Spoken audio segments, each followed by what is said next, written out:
188.000 hectáreas. Esa es la cifra que tiene encendidas las alarmas del gobierno colombiano. Y no es para menos. Esa es la extensión de los cultivos de coca en el país a corte de 2016, según el más reciente informe de la Casa Blanca.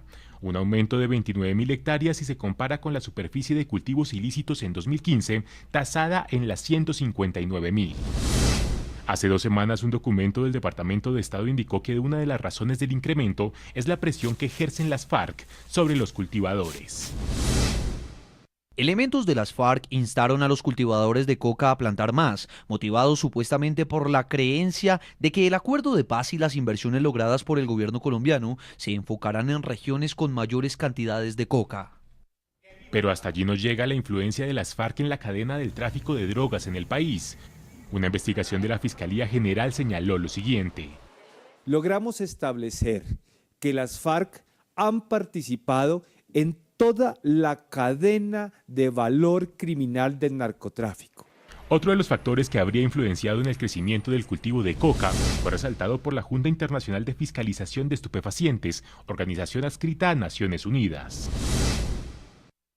La cesación de las actividades de erradicación mediante la aspersión de glifosato por las autoridades en 2015 explicaría por qué el cultivo de arbusto de coca casi llegó a duplicarse en el país. Una decisión que el gobierno tomó con base en un informe recopilado por la Organización Mundial de la Salud, que señala que el químico es cancerígeno. Un Estado no puede desconocer esta evidencia. Sería antiético, creo yo. Postura que tuvo una fuerte oposición por parte del entonces procurador Alejandro Ordóñez. Estamos nadando en coca y ello, la consecuencia es el fortalecimiento de la FARC. Hay disidencias ya claras, pues estamos hablando de 5 disidencias, el Frente Primero en Guaviare y Baupés, por ejemplo, la columna móvil Daniel Aldana, los frentes Séptimo y 43, ahora el Caquetá, estos hombres comandados por Alexander Mojoso. ¿Qué piensan ustedes de estos grupos disidentes? ¿Qué hacer con ellos? Pero es que no son frentes, son pequeños grupos de los frentes o de las estructuras que hay, que las estructuras se mantienen con sus direcciones comprometidas con la paz. El primer frente está ahí. Bueno, hay un sector que se retiró y yo pienso que hay que escuchar y entender razones. A mí no me parece que si estamos en un proceso de construcción de la paz, ahora tengamos que estigmatizar o ahora tengamos que descalificar o decir hay que hacer tierra arrasada con esta gente que durante mucho tiempo tuvo una militancia revolucionaria, que tiene esa formación revolucionaria. Me parece que hay que seguir abriendo caminos de entendimiento, y no solo con esos sectores que no han asumido el proceso de paz como lo estamos conduciendo, sino también abrir los espacios de diálogo, de entendimiento con el ELN y ver por qué caminos, además de las líneas policivas o militares, se trazan líneas políticas para acabar con el fenómeno del paramilitarismo, que es la espada de Damocles que más pesa sobre el proceso de paz. Muchos de estos grupos, ¿cree usted que se quedaron en armas, por ejemplo, para favorecer negocios ilícitos, minería ilegal, narcotráfico? Yo no te sabría decir, porque en las áreas donde se han dado estos fenómenos no he tenido mucho contacto con esa tropa. Yo he operado más hacia el lado del Caribe. Conozco de nombres que tuvieron un compromiso revolucionario de mucho tiempo, y a mí me queda difícil pensar que su permanencia en armas, que permanecer alzado en las condiciones en que lo hace la guerrilla, implica enormes sacrificios. Yo no conozco que nadie de esas personas tenga riquezas personales o particulares, y yo creo que si las hay, pues es muy fácil que el Estado tome acción sobre ellas. Estados Unidos indica que en Colombia crecieron los cultivos de coca en lugar de disminuir justo durante el tiempo del proceso de paz, y es evidente que hay zonas en las que en Colombia está aumentando la cantidad de hectáreas de coca cultivadas. ¿Esto usted cree que tiene una relación directa con el tiempo en que se les dejó de combatir? No, por el contrario. Es decir, la ausencia nuestra es lo que creo que incrementa. Nosotros hicimos un análisis muy sesudo del fenómeno de las drogas en Colombia y dijimos que no por reflexión particular nuestra, sino las instancias, los organismos más expertos en el mundo sobre este fenómeno han dicho que la política de guerra contra las drogas fracasó. La persecución policiva y militar no ha traído sino incremento de los precios y estímulo para para que los verdaderos narcotraficantes inviertan.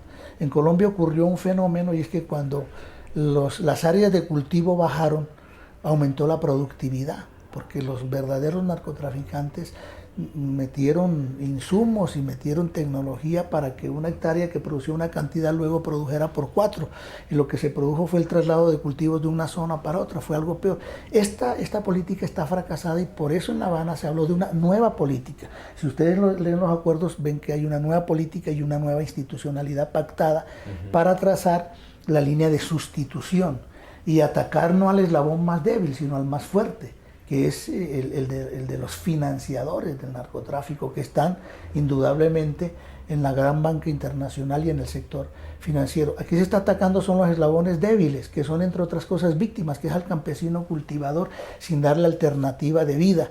El campesino ha sido empujado por la miseria, por la pobreza, a vincularse a ese tipo de economías ilegales. Entonces me parece que la vía es la que está en los acuerdos, la sustitución, concertando con las comunidades, y hay muchas comunidades que quieren hacer la sustitución, y por el contrario, el tiempo que pactamos, sustituir 50.000 hectáreas sin todavía los planes a fondo de desarrollo con enfoque territorial, en paralelo se va erradicando en zonas incluso donde no se ha ido siquiera a persuadir al campesino. Eso no debe darse. Eso es erróneo. Sin duda el negocio del narcotráfico sigue siendo muy rentable para las bandas que lo han operado, pero yo quiero preguntarle quién se queda con este negocio, en manos de quién está esta cantidad de laboratorios en los que se sigue sacando cocaína. Bueno, yo creo que hay que preguntárselo a la agencia de estas actividades que tienen Naciones Unidas. Nosotros dijimos que era necesario hacer una conferencia internacional en Colombia para tocar el fenómeno, para ver quién es, porque atrás de una estigmatización a la insurgencia se esconde el capital financiero. Todo el mundo sabe, por estadísticas de organizaciones serias, que por lo menos 5 puntos del Producto Interno Bruto Mundial están cruzados por dineros ilegales, entre los que está incluido el narcotráfico. Y en esto la banca estadounidense tiene un gran lucro. Es que donde menos se quedan recursos es en Colombia.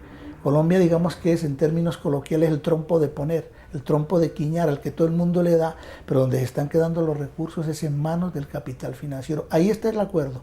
El cuarto punto de la agenda sobre nueva política antidrogas, el primer punto es el de la sustitución, que es el que se está comenzando a implementar de manera muy pobre y en paralelo con una erradicación que está fracasada. Pero el segundo es el de la salud pública, el de atender a los consumidores y el de darle unas alternativas de prevención a partir de la adecuación. Pero hay un tercer capítulo que es la persecución a los capitales del narcotráfico. Sí. Y eso hay en Colombia, pero más están en otras partes. Hay que buscar en la banca mundial.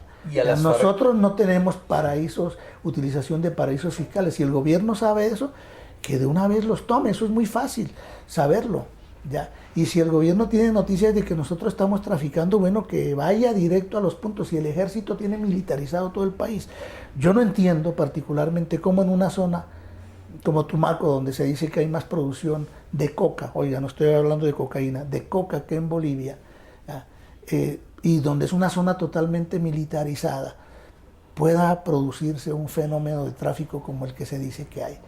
Yo creo que de alguna forma la institucionalidad internamente debe revisarse y ver qué está fallando. Pienso que ahí debe haber factores de alta corrupción. Pero las FARC se lucraron del narcotráfico, les entró dinero del narcotráfico. Nosotros nunca narcotraficamos, eso lo hemos dicho muchas veces. No tenemos rutas, no somos el cartel que por la guerra y la propaganda sucia se decía y se sigue diciendo en algunos medios. Nosotros cobramos unos impuestos en zonas, en áreas que naturalmente ya, pues, por el compromiso y el acuerdo que hicimos, se dejaron de cobrar. Nuestras unidades están en las zonas y puntos veredales de normalización bajo la veeduría del mecanismo tripartito que se pactó con Naciones Unidas. ¿Impuestos a bandas criminales que operan el narcotráfico en las zonas? No, impuestos a quienes llegaban a comerciar, a todos los que llegaban a comerciar, que entraban por aeropuertos y por vías que son controladas por el Estado.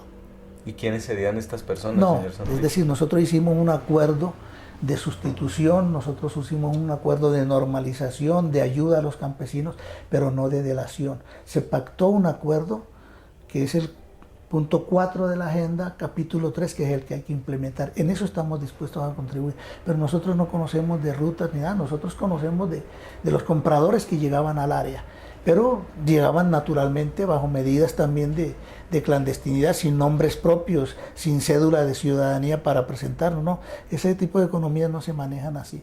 Pero en aras de la verdad, ya que estamos hablando de justicia, de reparación, ¿no cree que esta es una verdad que las FARC podrían ayudar al país a descubrir y también, por qué no, a investigar? Te insisto en que la Jurisdicción Especial para la Paz, que es un magnífico instrumento que se ha pactado para la reconciliación, llevará a la JEP a quienes están acusados de delitos no amnistiables o no indultables, sean civiles, sean militares, sean guerrilleros, sean agentes del Estado. Por ahí es por donde vamos a operar, no por la vía de la delación. Bueno, ya que ha tocado... Y menos en medios, porque los medios no son estrados judiciales. A veces se los quieren convertir en estrados judiciales y no lo son. Por el contrario, me parece que a veces han hecho mucho daño asusando la guerra, no buscando verdades para reconciliar, sino para echar sal a la herida. Ya que ha tocado el tema de la Justicia Especial para la Paz, ahora nuestro papel es preguntar. No.